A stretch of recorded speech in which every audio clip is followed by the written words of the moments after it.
नमो बुद्धाय सर्वव्यापी प्रचंडरूपाय सर्वोपलब्धि प्रसिद्धाय ज्ञानदात्रे।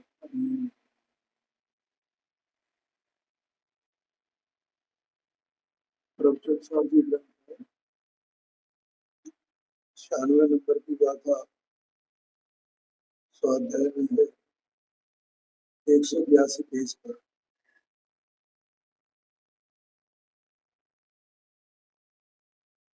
देखो इसमें है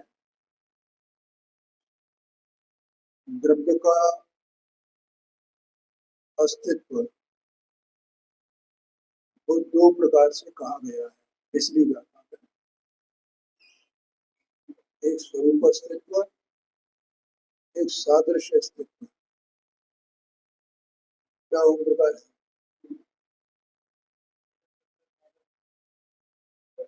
स्वरूप अस्तित्व और सादृश्य अस्तित्व। सादृश्य अस्तित्व का मतलब क्या है कि सब द्रव्य ही है ना, इस विश्व में ये पूरा विश्व ही द्रव्य रूप है। विश्व क्या है? द्रव्य रूप है। ठीक है, तो अब द्रव्य का स्वरूप क्या बताया था? उत्पाद व्यय द्रव्य संयुक्त एक, उससे युक्त है, उत्पाद व्यय द्रव्य संयुक्त है, उसमें है। ठीक है, और दूसरा बताया गुण सहित, गुण युक्त है और पर्याय सहित, ऐसा बताया। तो ये द्रव्य का स्वरूप है। उसका मतलब जो सादृश्य अस्तित्व है द्रव्य का वो भी ऐसा ही है ना। उत्पाद में द्रव्य स्वरूप, उत्पाद में द्रव्य संयुक्त, गुण युक्त और पर्याय सहित।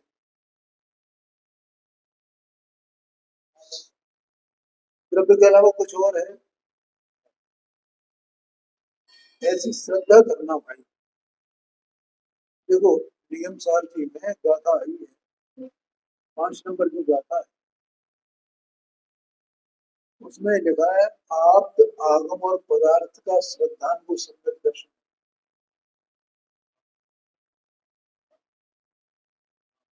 आप आगम और पदार्थ और गुरु ने लिया।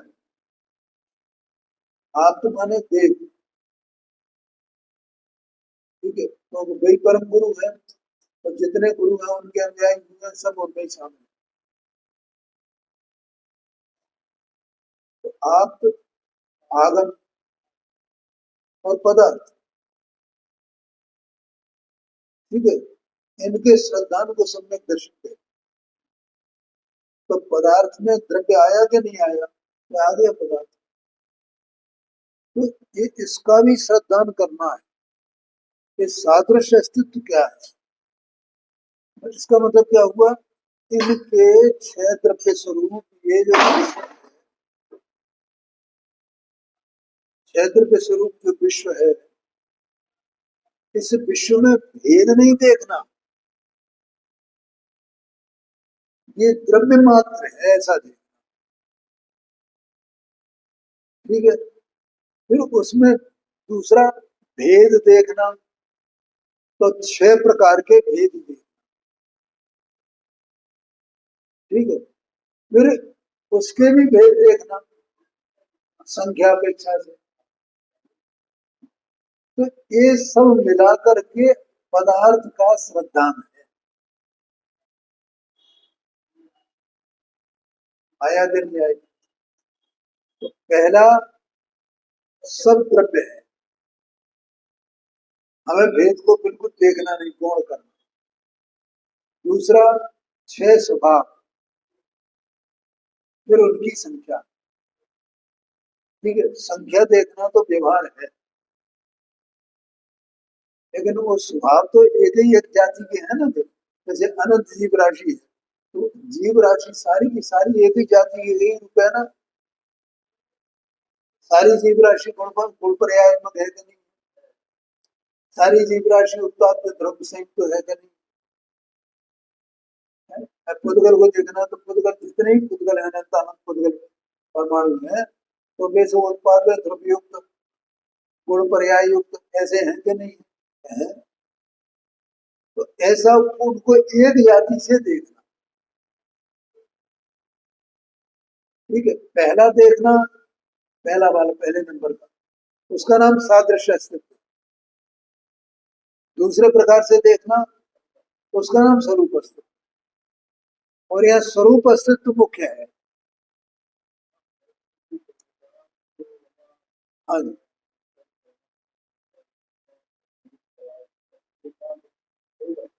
क्योंकि एक एक द्रव्य को देखना है ना। क्योंकि अगर उनको एक एक को अलग अलग रूप में नहीं जानेंगे, स्वरूप अस्तित्व को नहीं जानेंगे, तो स्वपर का भेद विज्ञान कैसे होगा? स्वपर का भेद विज्ञान करना है ना, तो स्वरूप अस्तित्व को जाने बिना स्वपर का भेद विज्ञान कैसे हो सकता है?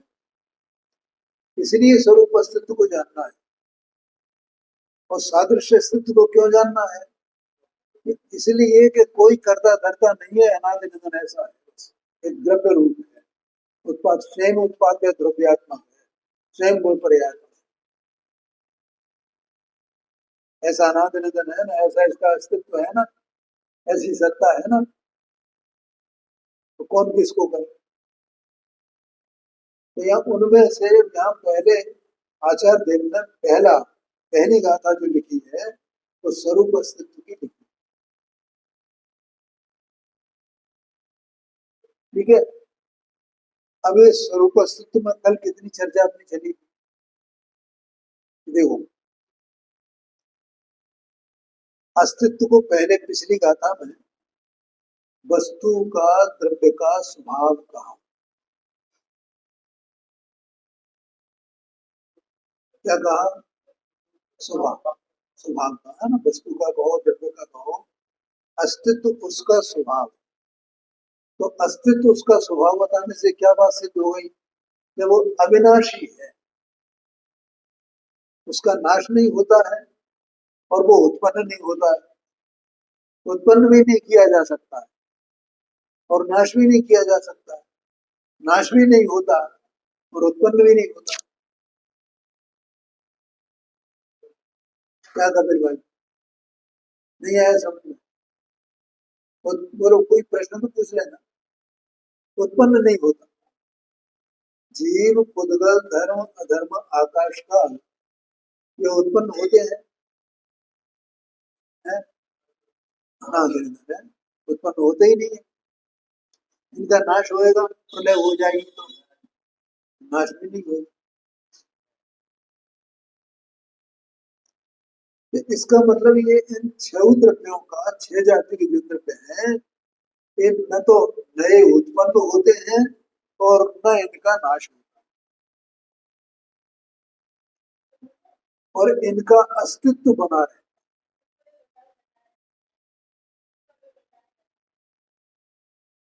इनका अस्तित्व बना रहता है, इसका मतलब अस्तित्व इनका स्वभाव हुआ ना। इस अगर वो स्वभाव नहीं हो तो वो रहेगा कैसे? रहना, बना रहना, बना रहना, बना रहना, बना रहना, अनाद से बना हुआ है, वो अनंत काल तक बना रहेगा। कैसा बना रहेगा? गुण पर्याय युक्त। कैसा बना रहेगा? उत्पाद में द्रव्य से ये बना रहेगा ना। तो इस स्वभाव के बिना, अस्तित्व स्वभाव के बिना वो बना कैसे रहेगा?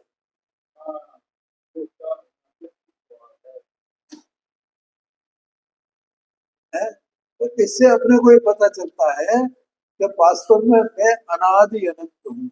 मेरा ना नाश होता है, न मैं नया उत्पन्न होता हूँ। और उत्पाद में द्रव्यात्मकता ये मेरा स्वरूप है, ऐसा मैं हूँ। गुण पर्यायात्मकता ये मेरा स्वरूप है, ऐसा मैं हूँ। और ये अविनाशी पना, अनुत्पन्न पना, ये मेरा स्वभाव। है जी, किसी का नहीं, किसी का उत्पादन नहीं हुआ, किसी का विनाश नहीं हुआ।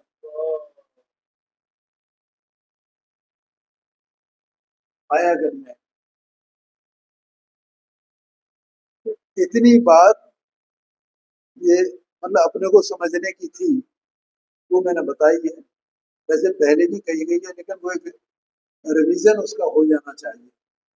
बहुत महत्वपूर्ण बात है। इससे क्या होगा कि ये जीव द्रव्य है ना, चेतन वस्तु है, ये परमाणु, ये भिन्न है ना, इनका उत्पाद द्रव्य इनमें है और मेरा उत्पाद द्रव्य मेरे में है।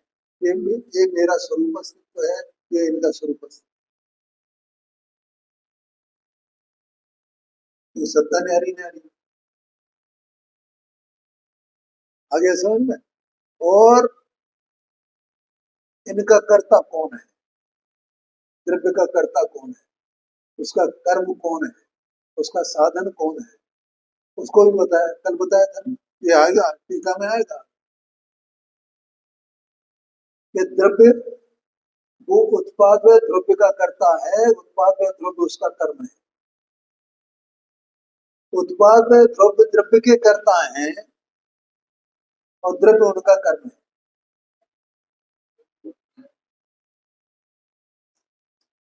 उत्पाद व द्रव्य को कौन कर रहा है, द्रव्य कर रहा है। कौन कर रहा है उत्पाद, द्रव्य कर रहा है। कल कहा था ना, द्रव्य उनमें है, वे द्रव्यमय है। इस बात को आचार्य देव ने यहाँ टीकाकार ने कर्ता कर्म और अधिकरण के रूप में बताया है। गुण पर्याय को कौन कर रहा है, कौन करता है, कि द्रव्य करता है। गुण पर्याय किसका करता है, कि द्रव्य का करता है। द्रव्य कर्ता मैंने बनाया, किसने बनाया, गुण पर्याय को किसने बनाया, द्रव्य ने बनाया। गुण पर्याय किसको बनाते हैं, द्रव्य को बनाते हैं। गुण पर्याय किसका कार्य है, द्रव्य के। गुण पर्याय का कार्य क्या है, द्रव्य। गुण पर्याय का आधार क्या है, द्रव्य। द्रव्य का आधार क्या है, गुण पर्याय। द्रव्य किसमें रहता है, अपने गुण पर्याय में रहता है। गुण पर्याय किसमें रहते हैं, अपने द्रव्य में रहते हैं। ऐसे उत्पाद द्रव्य पे लगा दे, ऐसा द्रव्य का अस्तित्व है, इसका नाम स्वरूप अस्तित्व।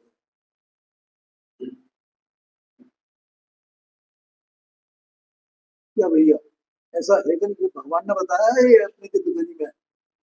ये प्रवचन सार है ना, प्रवचन माने भगवान का, भगवान की दिव्य ध्वनि। प्रवचन का मतलब ये होता है। ये हम लोग ये जो प्रवचन है, ये कायदा, ये तो व्याख्यान है, प्रवचन नहीं है ये। व्याख्यान माने व्याख्या करना। प्रवचन तो भगवान का है, ये तो व्याख्या करना है, स्पष्टीकरण करना है, एक्सप्लेन करना है।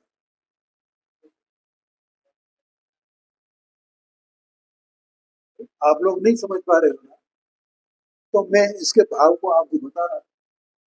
तो मैं कोई प्रवचनकार थोड़ी हूँ, मैं तो इसकी व्याख्या कर रहा हूँ। इसका आशय क्या है, इसका भगवान ने ये कहा है, इसका आशय क्या है? और वे खुद को तो और गणधरादि भी अपने को प्रवचनकार नहीं मानते, वे व्याख्याकार ही मानते हैं।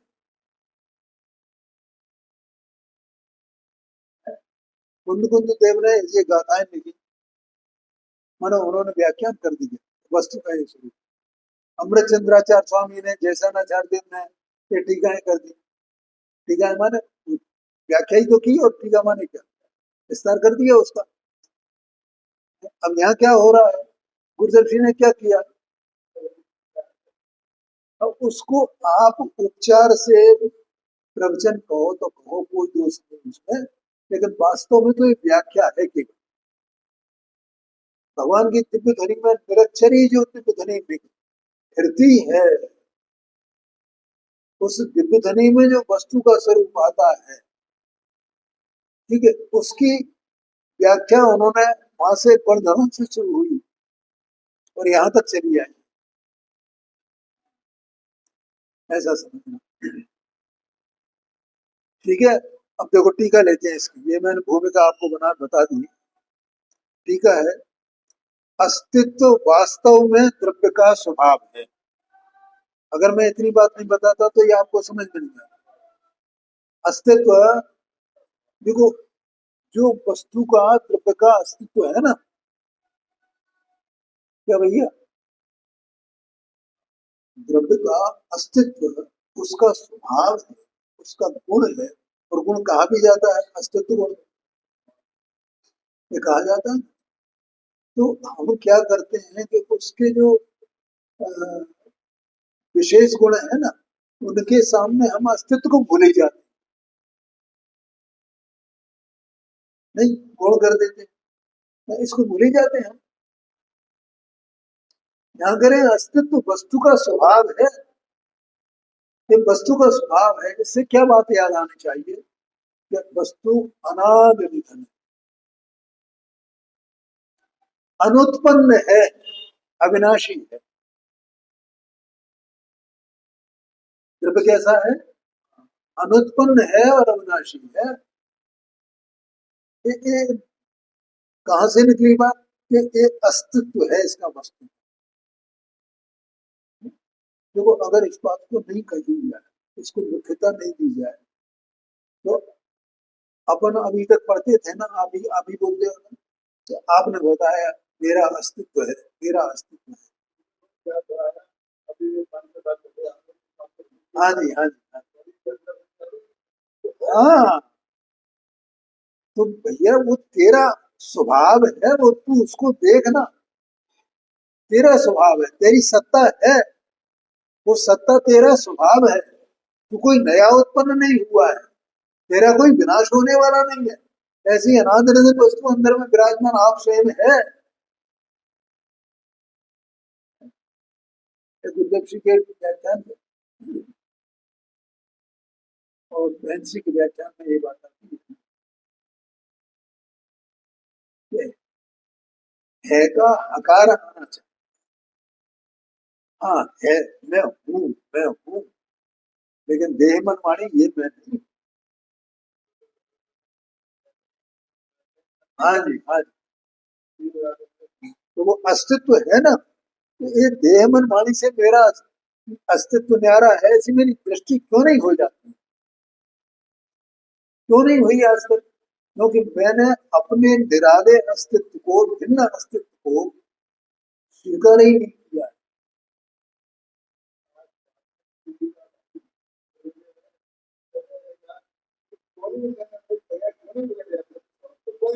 हाँ जी, वो अस्तित्व को, सबसे पहले अस्तित्व को स्वीकार करना पड़ेगा, क्योंकि वो अस्तित्व वस्तु का स्वभाव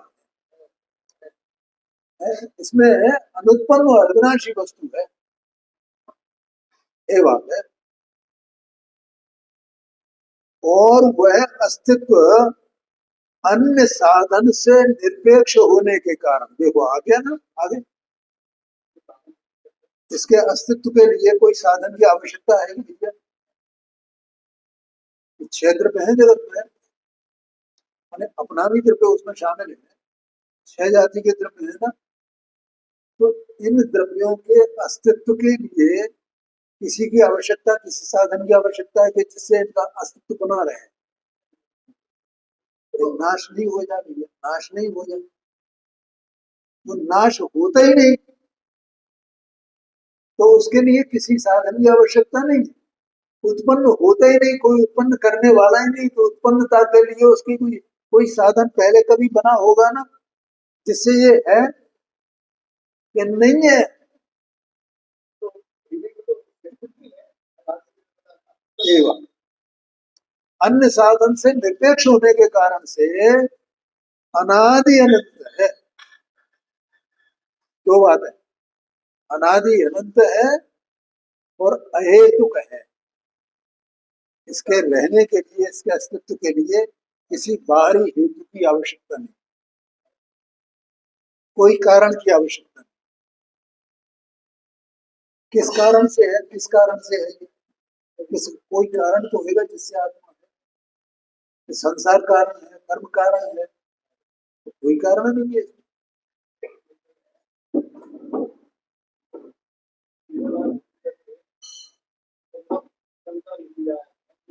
हाँ जी, हाँ जी, हाँ जी, हाँ जी, देखो, ख्याल में आया। अहेतुक है, अनादि निधन है, और अहेतुक है, किसी साधन इसके रहने के लिए, इसके होने के लिए, इसके अस्तित्व के लिए किसी हेतु की आवश्यकता नहीं।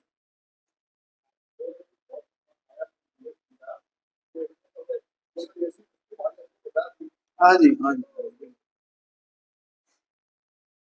समझ गए ना। ये दो पॉइंट आए। अन्य साधन से निरपेक्ष होने के कारण से, अनादि अनंत होने से, और अहेतुक होने से। अब तीसरी बात, एक रूप वृत्ति से सदा ही प्रवर्तता होने के कारण, विभाव धर्म से विलक्षण होने से।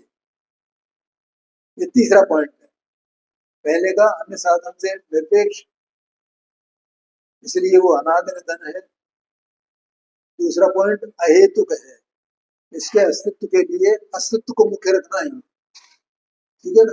अस्तित्व है तो उत्पाद द्रव्य है, तो उसके अन्य गुण भी है, विशेष गुण सामान्य।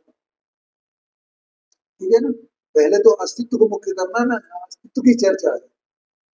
मेरा अस्तित्व, तो एक रूप प्रति से सदा ही प्रवर्तिता होने के कारण, विभाव धर्म से विलक्षण होने से। विलक्षण माने अलग, विभाव को ना इसका लक्षण नहीं है। समझ में है ना। क्योंकि विभाव के बिना ही, विभाव किसको कहते हैं, देखो, द्रव्य का वो परिणाम जिसमें कोई निमित्त हो, उसका नाम विभाव। क्या कहा, कोई भी परिणाम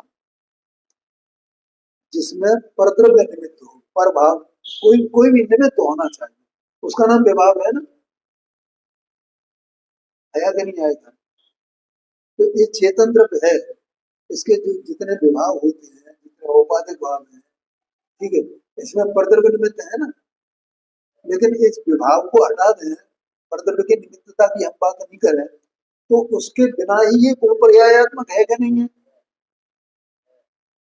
उसके बिना ही ये उत्पाद में द्रव्य संयुक्त है कि नहीं है। तो ये निरंतर, इसका जो अस्तित्व है, वो अस्तित्व, वो अस्तित्व में ही जो द्रव्य है, वो द्रव्य निरंतर एक रूप वृत्ति से ही प्रवर्तता है, प्रवर्तता रहता है ना। अनंत काल से आज तक एक रूप वृत्ति से ही प्रवर्तता हुआ आया है ना। अनंत काल तक ऐसा ही प्रवर्तता रहेगा ना। कैसा प्रवर्तता रहेगा, गुण पर्यायात्मकता, गुण पर्यायात्मक, गुण पर्याय है। उत्पाद द्रव्यात्मक रूप से, उत्पाद द्रव्य एक रूप वृत्ति है ना। एक रूप वृत्ति कौन सी, उत्पाद द्रव्यात्मक, कौन सी, गुण पर्यायात्मक, गुण पर्याय। विभाव धर्म से विलक्षण है। ऐसी वस्तु मैं हूं, मेरी वस्तु ऐसी है, ऐसा मैं अनाज से ऐसा हूं, अनंत काल तक ऐसा रहने वाला।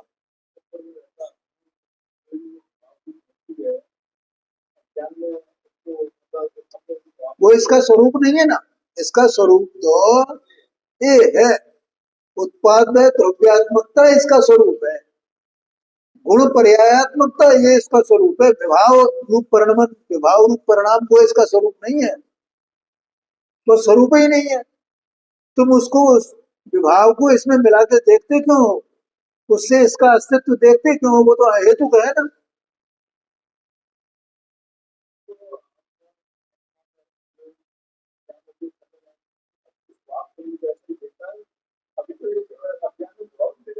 हाँ जी, हाँ जी, हाँ जी, हाँ जी।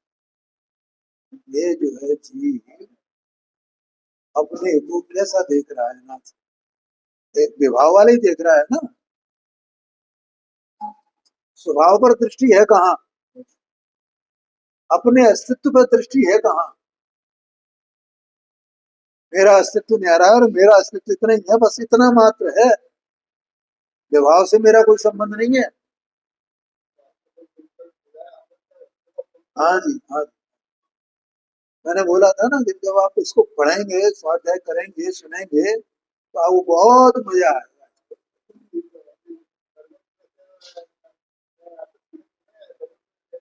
हाँ जी। क्या भैया, अपना द्रव्य कैसा है? ये सिद्ध अवस्था में पहुंच जाए तो भी ऐसे ही रहेगा ना, और निरोध में रहा तो भी ऐसे ही रहा ना। ये तो एक वृत्ति से एक वृत्ति से एक वृत्ति, समान वृत्ति, समान वृत्ति, समान वृत्ति, उस वृत्ति से ही प्रवर्तता है। बोलो, निरोध में गया तो क्या उसकी उत्पाद द्रव्यत्व को असर हुआ क्या? और सिद्ध हो जाए तो उसमें कुछ परिवर्तन आ जाएगा क्या? कुछ भी परिवर्तन आने वाला नहीं। वो तो ज्यों का त्यों उसका अस्तित्व, ज्यों का त्यों, ज्यों का त्यों, ज्यों का त्यों, ज्यों का त्यों, एक रूप वृत्ति से सदा ही प्रवृत्तता होने के कारण, विभाव धर्म से विलक्षण होने से। आ गया समझ में? हाँ जी, हाँ जी, हाँ जी, हाँ। हमें इस स्वरूप का पता नहीं है ना। मेरा इतना मात्र स्वरूप है, इस स्वरूप की इसको आज तक खबर ही नहीं लगी है। तो देह मन वाणी कर्म, कर्मोदय जन्य विभाव परिणाम उपाधिक भाव, इन्हीं में ही लीन रहा है, निमग्न रहा, अपने स्वरूप को जाना ही नहीं है।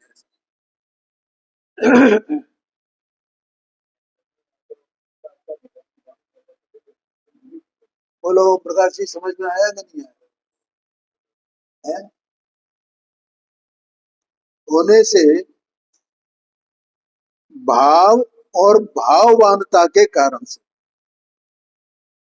अनेकत्व होने पर भी प्रदेश भेद न होने से, द्रव्य के साथ एकत्व को धारण करता हुआ द्रव्य का स्वभाव ही क्यों न हो।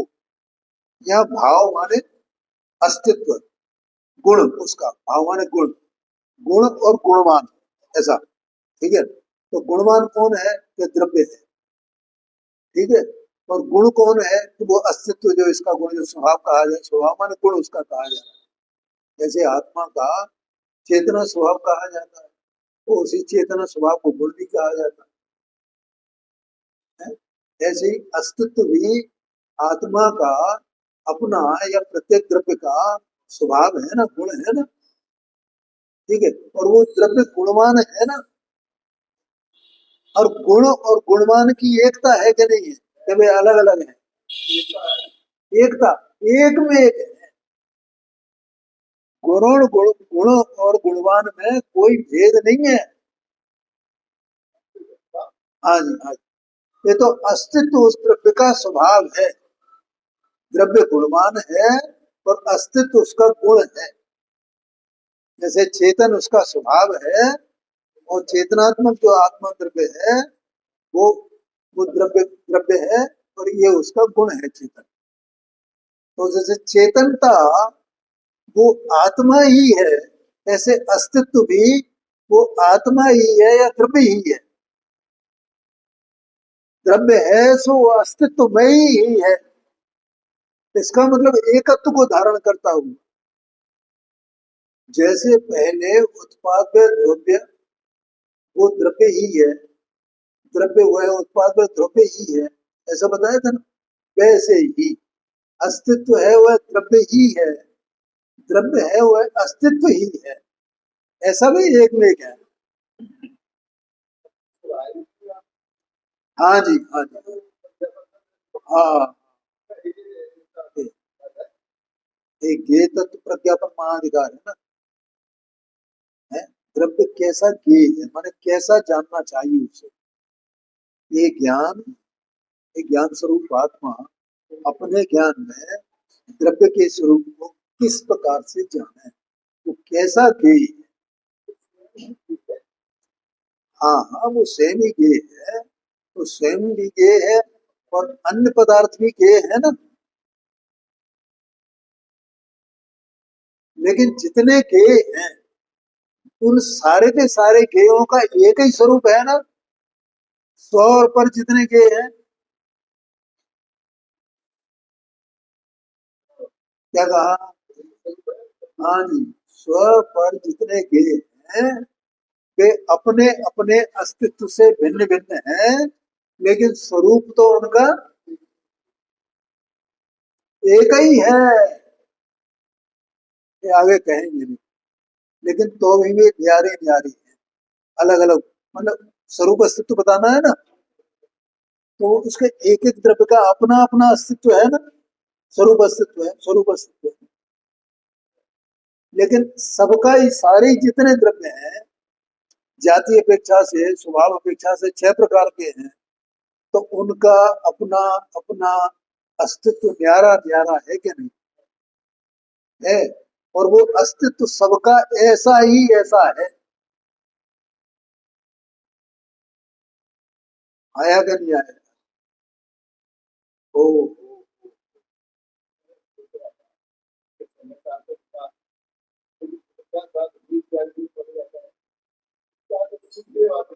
हाँ जी, हाँ, हाँ जी, हाँ भैया, देखो, बड़े विद्वानों की बात अलग है, बाकी हम जैसे सामान्य विद्वान तो बेचारे इसको छूते भी नहीं है, ये समझ लो ना, कैसे छुए। बहुत मुश्किल है, भाषा भी क्लेशी है ना इसकी। देखो, भाव और भाव अ, भाववानता के कारण अनेकत्व होने पर भाव अलग और भाववान अलग, दो दो हो गए ना, द्वैत हो गया ना, द्वैत, अनेकत्व माने द्वैत, दो बना, एक गुण और एक गुणवान, सद हो गए ना। ऐसा अनेकत्व होने पर भी प्रदेश भेद न होने से, लेकिन गुण और गुणवान में प्रदेश भेद है क्या? नहीं है, प्रदेश भेद नहीं है भैया। वो ये क्या नाम है, कपिल, समझ में आ रहा है कि नहीं आ रहा? प्रदेश माने जैसे आत्मा असंख्यात प्रदेशी है ना, तो असंख्यात प्रदेशी आत्मा का अस्तित्व स्वभाव है ना, और स्वभाव किसका है? द्रव्य का है। तो वो स्वभाव इसका गुण हुआ ना द्रव्य का, तो अस्तित्व और द्रव्य ये दो कहे गई, अस्तित्व गुण और द्रव्य गुणवान, दो कहे गए ना, तो ऐसे दो अनेकत्व तो हो गया ना ये। लेकिन ये दोनों के प्रदेश तो एक ही है ना, द्रव्य जहां रहता है, जिस क्षेत्र में रहता है, उसी क्षेत्र में उसका अस्तित्व है ना। कोई अस्तित्व अलग हो और द्रव्य अलग हो, ऐसा नहीं है। देखो, एक मत है, शायद वो नैयायिक मत है, मतलब मुझे पूरी तरह ध्यान में नहीं हो, लेकिन वो क्या मानता है कि आत्मा को तो मानता है कि आत्मा है और ज्ञान अलग है। वो आत्मा जानता है, सो वो ज्ञान को अपने से जोड़ के जानता है।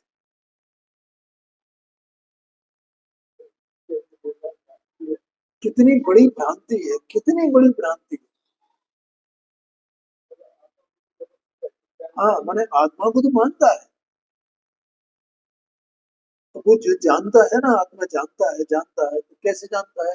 तो ज्ञान से अपने को जोड़ लेता है। इसका मतलब ज्ञान अलग हो गया और आत्मा अलग हो गया, ऐसा मानता है। तो लेकिन जैन धर्म क्या मानता है, हमारा दर्शन क्या मानता है कि जो आत्मा है सो ज्ञान है, जो ज्ञान है सो आत्मा है, उसको भेद है ही नहीं। तो एक में एक ही। ऐसे ही यहाँ पर अस्तित्व और द्रव्य, ये दो भिन्न भिन्न नहीं है, इनके प्रदेश एक ही है, अस्तित्व भी वही है, द्रव्य भी वही है। ये बात समझ में आई कि नहीं आई? थोड़ा कठिन तो है भाई, है? देखो, प्रदेश भेद न होने से द्रव्य के साथ एकत्व धारण करता हुआ, द्रव्य के साथ एक एकत्व धारण करता हुआ, उनमें अनेक पना होने पर भी गुण और गुणवान की अपेक्षा से, अथवा तो भाव और भाववान की अपेक्षा से उनमें अनेकत्व होने पर भी उनमें एकत्व ही है। जितना द्रव्य उतना उसका अस्तित्व, जितना अस्तित्व उतना वो द्रव्य। ठीक है, इसलिए वो द्रव्य का स्वभाव है, क्यों न हो, अर्थात हो ही हो, इसलिए वो द्रव्य का स्वभाव है। क्या चीज? अस्तित्व द्रव्य का स्वभाव। हाँ जी, क्योंकि अगर अस्तित्व को द्रव्य का स्वभाव नहीं मानेंगे हम, तो फिर वहां उत्पन्न होने और नाश होने की आशंका उत्पन्न होगी ना, है? और वो तो अज्ञान है। उत्पन्न होने की और नाश होने की जो आशंका है, वो आशंका अज्ञान है। समझ में आया भैया? उसमें छठा तन उपजत अपनी उपज जा, तन नशत आप नाश। मैं उत्पन्न हो गया, मैं मर गया, अब मैं मर जाऊंगा तो कुछ नहीं रहेगा। हाँ, ऐसे ही मान रहे हैं। अरे अपन भी वैसे ही मान रहे हैं भैया, जैन भी ऐसे ही मान रहे हैं, इसमें क्या है?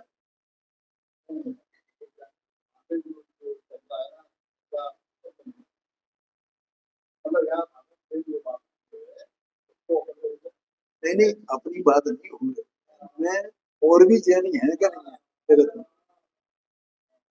है? जैनी भी ऐसे ही मान रहे हैं। और बताएं आपको कि जैसे भैया देखो, अब अपन मर जाएंगे, ठीक है, तो मर जाएंगे, अब दूसरी में पहुंच जाएंगे, ठीक है, फिर हम देव बन जाएंगे या हम फ्रेंच बन जाएंगे। तो ऐसा मानने वाले के भी पर्याय दृष्टि रही या द्रव्य दृष्टि हुई? ये बात है, वो भी तो अज्ञान ही रहा ना। द्रव्य दृष्टि कहाँ हुई?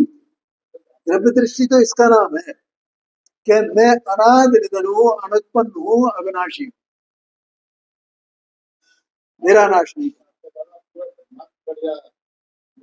हाँ जी, हाँ जी,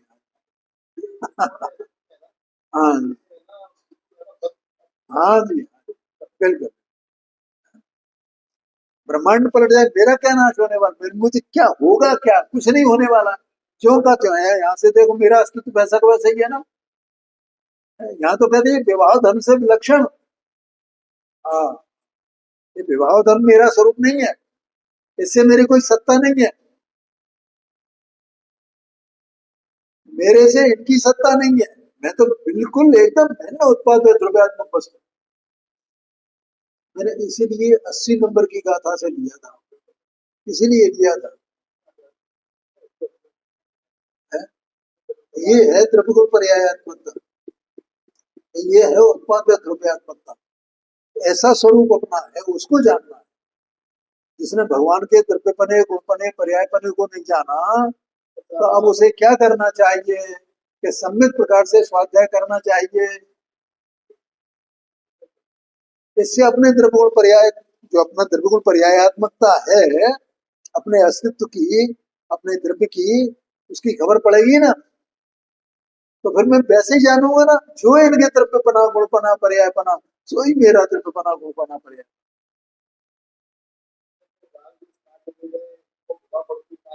अरे वे रहे, लेकिन वो मेरा स्वरूप नहीं ना। मेरा स्वरूप तो इतना मात्र है बस, उस विभाव से मेरा स्वरूप विलक्षण है, अलग है, भिन्न है। तो विभाव मेरा लक्षण नहीं है, विलक्षण का मतलब ये सब रहेगा, ये परद्रव्य जन्य भाव है, इसमें कोई साथ में रहे तो रहे, लेकिन मेरा वो स्वरूप नहीं है। मेरा, मेरी द्रव्य गुण पर्यायात्मकता, मेरी उत्पाद द्रव्यात्मकता, ऐसा मेरा द्रव्य का स्वरूप, ऐसा उसका अस्तित्व त्रिकाल एक रूप है, एक रूप है, एक रूप वृत्ति को धारण करके प्रवर्तिता है। समझ में आया? हाँ, ठीक है। हाँ, ऐसा मैं आत्मा के हूँ, मैं अपने आप को ऐसा जानूं और अन्य द्रव्यों को भी ऐसा जानूं, और जान करके उनसे विमुख हो करके बस अपने स्वरूप में नहीं हो। कुछ नहीं है। तो अब लग रहा होगा कि पहले प्रवचन सार जी का स्वाध्याय होना चाहिए, फिर समय सार जी का।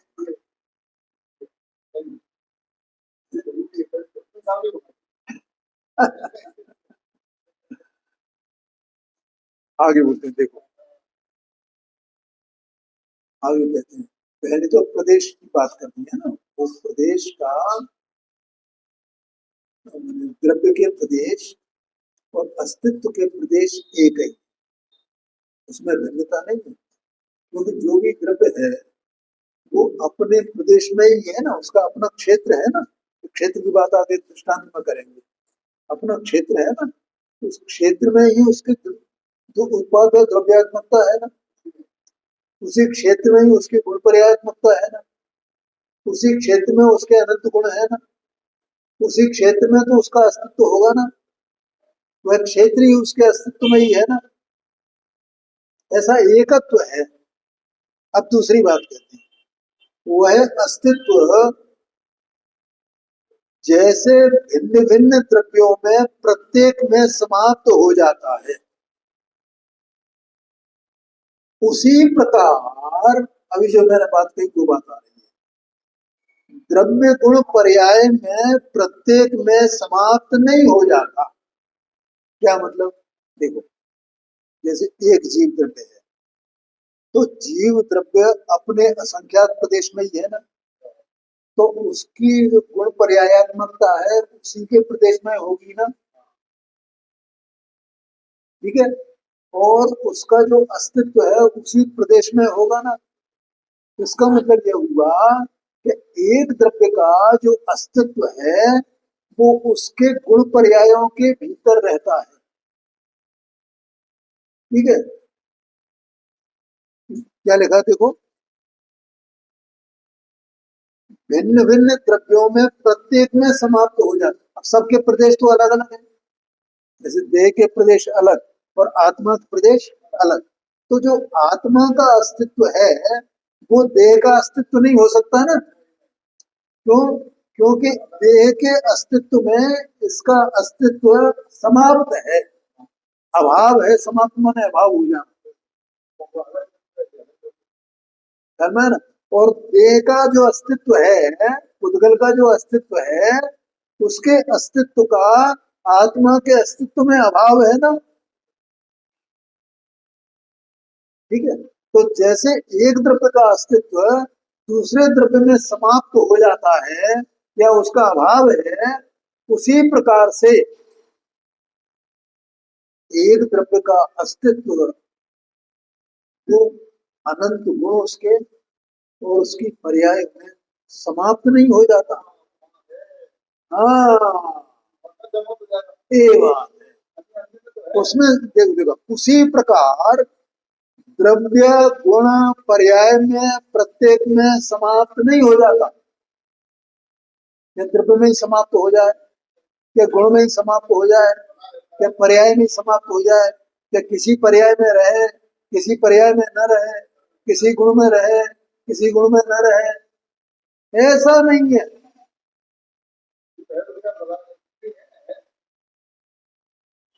है?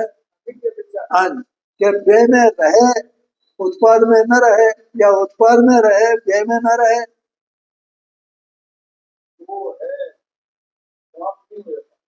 ध्यान में आया कि नहीं? हाँ, ये ध्रुव में रहे कि न रहे, समाप्त हो जाए कि नहीं, उनमें समाप्त नहीं हो जाता। प्रत्येक द्रव्य का अपना अपना अस्तित्व अपने अपने में समाप्त हो जाता है, लेकिन अन्य द्रव्य में नहीं होता है उसका। वो उसकी सीमा अपने में अपने द्रव्य में तो है, लेकिन पर द्रव्य में उसकी सीमा नहीं है, उसको स्पर्श ही नहीं करता है। एक द्रव्य का अस्तित्व दूसरे द्रव्य के अस्तित्व को स्पर्श नहीं करता, आशय ये। लेकिन वो अपने गुण पर्याय को स्पर्श नहीं करता हो अस्तित्व, अपनी उत्पादक द्रव्यात्मकता को स्पष्ट नहीं करता हो, ऐसा नहीं है।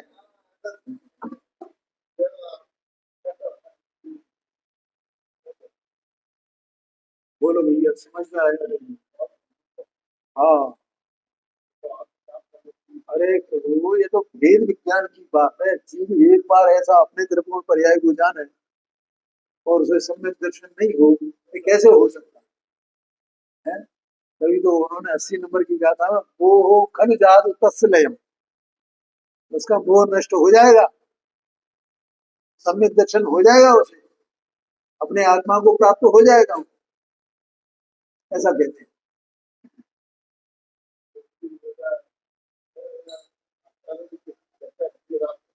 हाँ जी, हाँ जी, बिल्कुल बिल्कुल।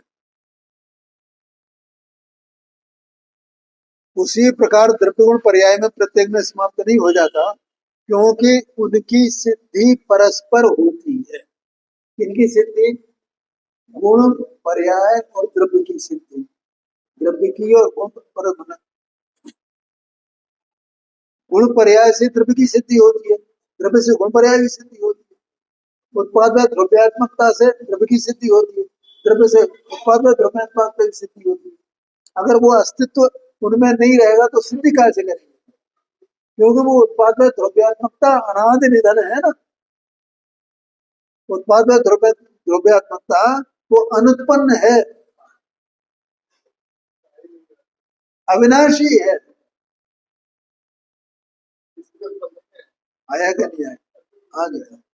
ऐसा वो उत्पाद में द्रव्यात्मक पूरा एक अभेद पूरा अपने अपने में पड़ा, ऐसा है। तो इस प्रकार से यहाँ ये कहा, उसी प्रकार द्रव्य गुण पर्याय में, हाँ, इसलिए अर्थात द्रव्य गुण और पर्याय एक दूसरे से परस्पर सिद्ध होते हैं, इसलिए यदि एक न हो तो दूसरे दो भी सिद्ध नहीं होंगे, इसलिए उनका अस्तित्व एक ही है, सुवर्ण की भांति। अब ये कल सुवर्ण का दृष्टांत आएगा इसमें।